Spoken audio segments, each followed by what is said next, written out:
We're here at New England Speed and Custom, working on the Philadelphia helmets today. Got Andy over in the corner. Got Howie. Howie owns New England Speed and Custom. They're a hot rod fabrication shop up in Somers, Connecticut. We've got the 1941 Deputy Chief's helmet in the sandblaster right now.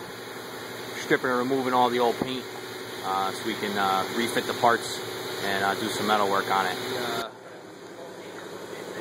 Lieutenant's helmet from Engine 2 in Philadelphia.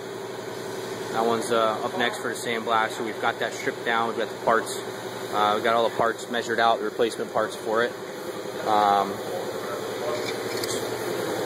So we can do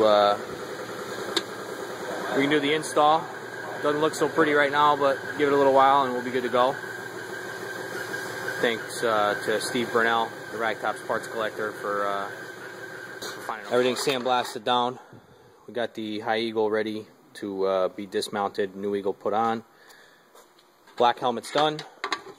We have the new pieces sandblasted, ready to go, ready to put some fresh paint on it. We thank Josh from New England Speed and Custom. Howie, also New England Speed and Custom, thanks for their help today, getting this project rolling. So now it's off to them, their hands, and they're going to do some metal work, specifically on the two helmets. And we'll see you guys next week.